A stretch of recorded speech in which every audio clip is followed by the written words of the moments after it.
Et salut tout le monde, j'espère que vous allez bien. On se retrouve aujourd'hui pour une nouvelle vidéo. Comme vous le savez, aujourd'hui c'est le FOMC, donc on aura la décision ce soir sur les taux d'intérêt, avec également la conférence de Powell, donc vis-à-vis de son opinion, de sa vision un peu sur l'économie actuelle, savoir un peu ce qu'il en pense. Mais avant de commencer cette vidéo, n'oubliez pas de vous abonner, de laisser un petit commentaire, un like, c'est très important pour le développement de la chaîne et ça me ferait extrêmement plaisir. Donc allez, c'est parti, on va commencer donc à analyser tout ça. Donc comme je vous l'ai dit, aujourd'hui c'est FOMC, donc on va se pencher principalement quand même sur Bitcoin et on va faire un petit tour sur les marchés US, donc notamment le SP 500, pour voir un peu ce que les investisseurs pensent de cette potentielle baisse des taux, de ce qu'ils envisagent un petit peu. Pourquoi pas commencer donc sur le SP 500. Donc le SP 500 qui a connu un petit rush ces derniers jours, donc juste avant ce FOMC.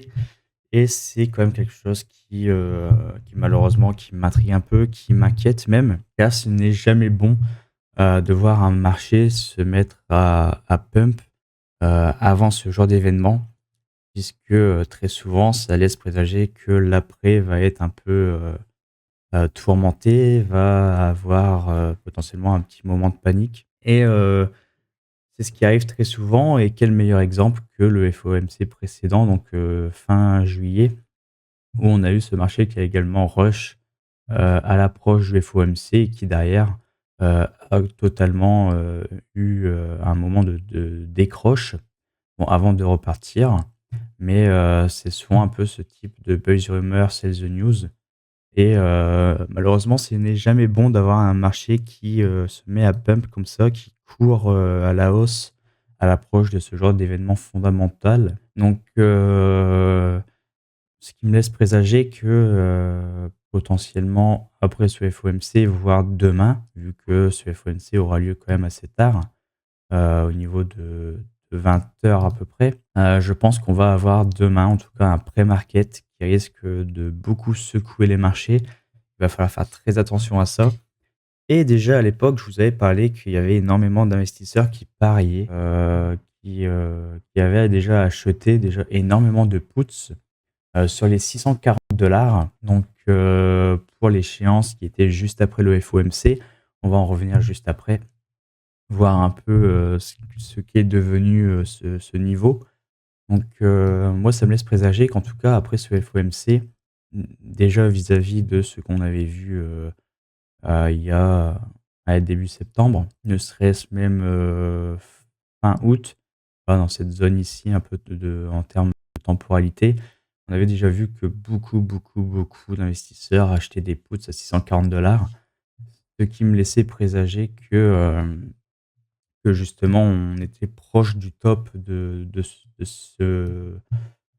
je pense, de ce mouvement, en tout cas pour cette année, puisque si on se réfère à notre baromètre de janvier, on est très, très proche du top avant d'avoir ce retournement pour l'automne et passer l'hiver justement sous la TH, à essayer de consolider avant de potentiellement, si on en croit le baromètre de janvier, revenir à ce niveau ce niveau d'octobre, pardon, lorsqu'on sera fin décembre. Mais du coup, ça me laisse du coup penser qu'on est vraiment du coup à la fin de ce mouvement ici, où on voit ce mouvement ici, cette dernière hausse. Et pour moi, on est en plein dedans actuellement, si ce n'est qu'on est déjà au niveau du top avec ce FOMC qui pourrait placer notre top, on va dire, un peu plus tôt qu'entrepris, enfin qu'envisagé par notre baromètre de janvier, et pour lui aller arriver justement à la fin de ce trimestre pour avoir ce retournement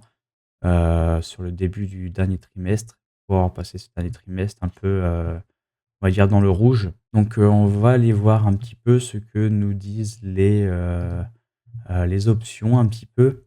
On va aller faire un petit point du côté de CBO Market. Je vais enlever ça, je vais mettre CBO de Lycoit. Moi, j'ai oublié une petite lettre, ça devrait pas trop être trop grave. Tac. On va aller du coup sur le SPY, sur le SPY. Et on va aller voir un petit peu les niveaux qui nous intéressent pour cette journée. Puisque, enfin pour cette journée, ce sera pas pour cette journée puisque l'échéance aura lieu vendredi. Mais en tout cas, on risque d'avoir quand même, quelque chose de très, très, très intéressant. Bon, pour le moment, c'est un petit peu buggé. On va essayer de refresh un peu tout ça. Alors, OK, SPY. Tac, on va aller sur les options. Ça rame un petit peu, mais on ne peut pas faire autrement. Alors déjà pour aujourd'hui, puisqu'on est le 17 septembre, on est mercredi, on va pas se baser donc sur les options d'aujourd'hui, bien qu'on pourrait, parce que là, on aurait vraiment le sentiment pour le jour même, vis-à-vis des investisseurs. Cependant, ce n'est pas vraiment un entre guillemets «un contrat» qui va être fort intéressant au niveau des open interest, puisque c'est un contrat donc là pour mercredi, heu, c'est pas un contrat qui se trade énormément. Bien qu'on ait le FOMC, il se peut qu'on ait un petit peu plus de volume que d'habitude, mais voilà, ça reste très, très, très limité. On a quand même très, très peu de volume, bien qu'on ait quand même un énorme volume de puts sur les 641 $ pour aujourd'hui. Mais sinon, pour le reste, on n'a pas grand-chose. Bon, déjà, on est à 660 $ actuellement. La mission est accomplie pour Wall Street. Tous ces puts ici vont pouvoir expirer worthless. Donc là, c'est pas trop un problème. Au niveau des calls, bah, dans l'idéal pour Wall Street, pour aujourd'hui en tout cas, c'est de venir clôturer sous les 658 $. Vraiment, c'est le néant en termes d'open interest. Parce qu'après, on commence à avoir quelques paris quand même à 14 000 d'open interest sur les 658 et ainsi de suite. Ça monte pas mal. Donc, dans l'idéal, vraiment, c'est de venir clôturer sous les 658. On ne laisse pas ces options être exercées et derrière les puts, on a tout ça qui, finissent expirer worthless, les primes collectées donc c'est parfait pour Wall Street. Mais ce qui va m'intéresser surtout, c'est l'open interest, ça reste sur le contrat du coup de vendredi pour cette fin de semaine, qui risque d'être, beaucoup plus trade que les autres. Donc on va aller voir un petit peu. Donc on voit déjà qu'on a quand même, énormément, énormément d'open interest sur ces niveaux. 213 475, waouh! Là, il va y avoir de la prime de collecter, là, je vous le dis. Ouais, ouais, c'est des montants énormes. Donc, nous, on va aller au niveau qui nous intéresse un peu plus. On est actuellement à 660 $. On est ici. Et on va tout simplement regarder un petit peu les niveaux qui nous intéressent. Et on voit que quand même, il y a énormément de niveaux qui vont être très intéressants. Et en particulier, du coup, en particulier déjà niveau puts, c'est le niveau des 640, encore et encore. C'est un niveau qui s'est fait énormément accumuler sur les puts. Donc on est à presque 121 000 d'open interest. Donc c'est quand même énorme. C'est quand même énorme. Donc là, clairement, ça va être un niveau qui va être très défendu. On ne va pas venir clôturer en dessous, je ne pense pas. Il y a quand même énormément de primes à venir à venir, être collectées, par Wall Street. Donc ensuite, on a 645, on a 42 000.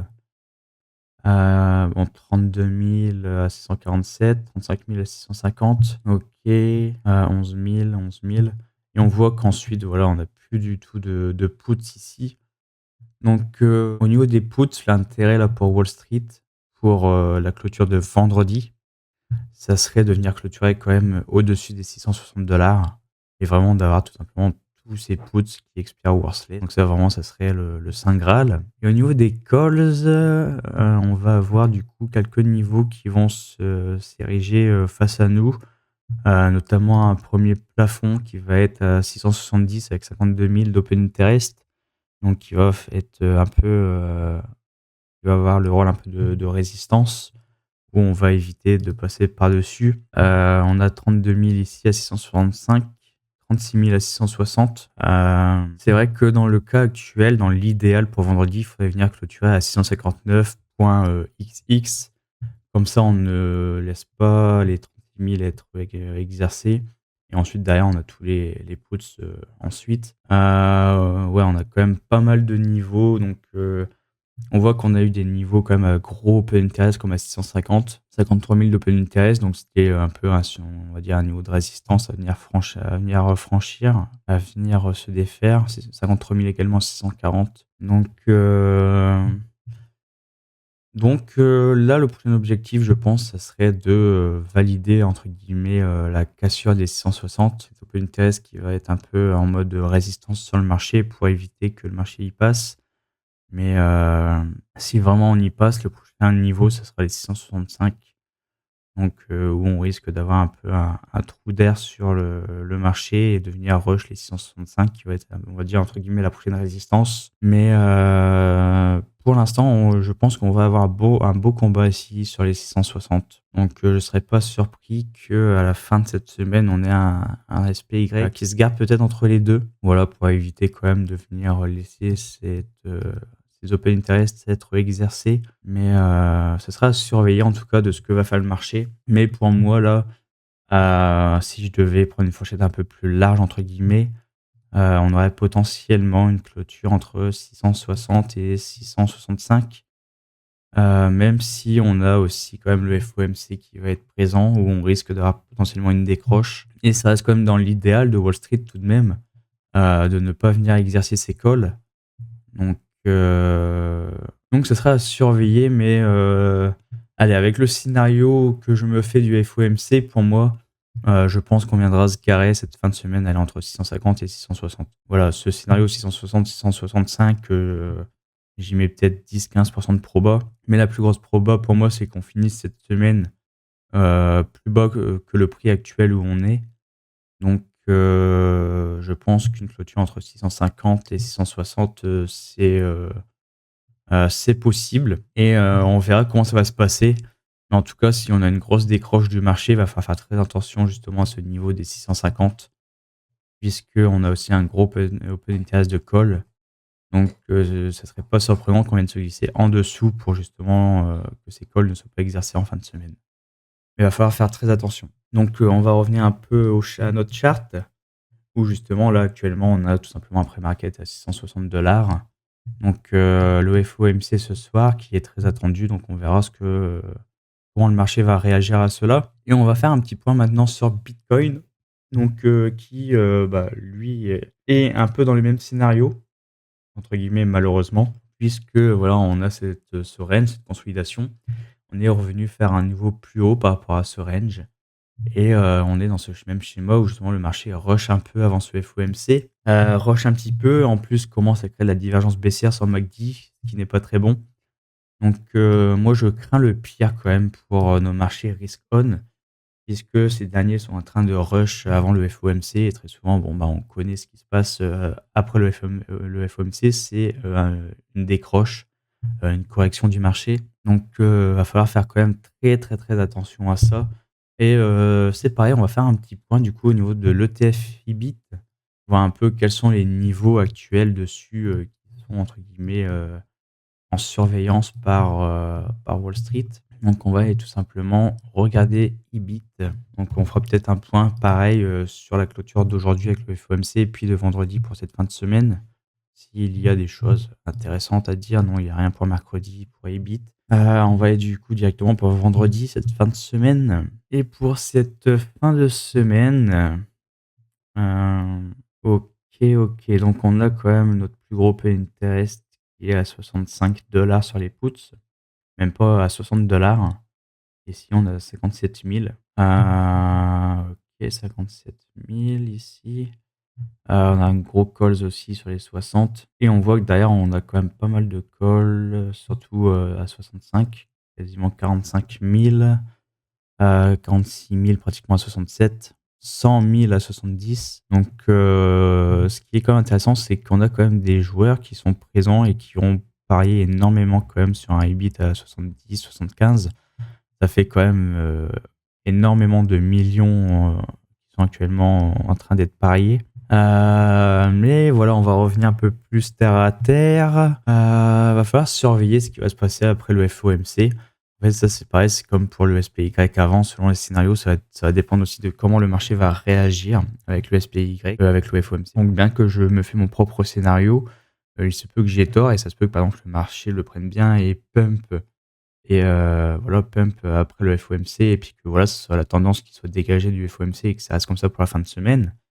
Et dans ce cas-là, on reverra un peu ce qui se passe au niveau des options, voir les niveaux qui nous intéressent. Mais là, c'est vrai que pour l'instant, au au niveau des options, c'est un peu à double tranchant parce que tout va dépendre de comment le marché va réagir. La tendance actuelle qui se dégage, pardon, sur les options, que je vois que ce soit sur Ibit ou SPY, c'est qu'on possède quand même une grosse marge avant les gros niveaux d'intérêt sur les puts et que là, actuellement, on est en train de se questionner plutôt sur, sur quel strike on va venir clôturer pour, savoir, quel call on va laisser être exercé ou non. Donc, là, c'est vraiment à double tranchant en fait, ça va surtout dépendre de ce soir et du coup du brief de demain, justement, où on va pouvoir avoir un peu plus la tendance, on va dire, de dégager. Mais voilà, pour l'instant, en termes de supposition,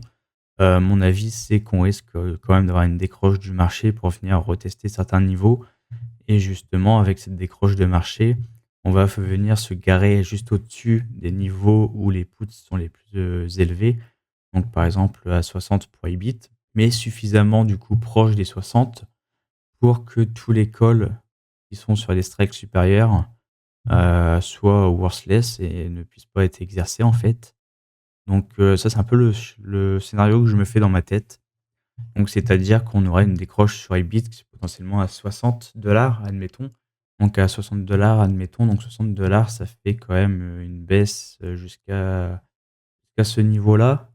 Pour Bitcoin, 60 ça serait, probablement, allez, une chute vers les, 104 000-105 000 $.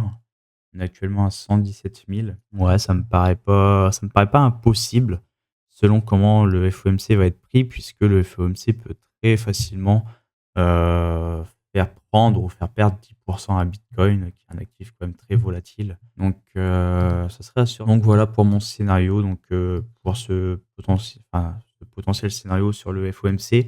On aura la réponse de toute manière ce soir et demain on pourra faire un brief un peu plus, moins dans les suppositions et un peu plus dans le réalisme, plus dans ce que le marché risque de faire. Mais, c'est ma lecture actuelle du marché, donc, voilà. Donc j'espère que ça vous a plu. Si c'est le cas, n'hésitez pas à vous abonner, à mettre un petit like, un commentaire, c'est très important pour me soutenir et moi je vous dis à la prochaine. Allez, ciao!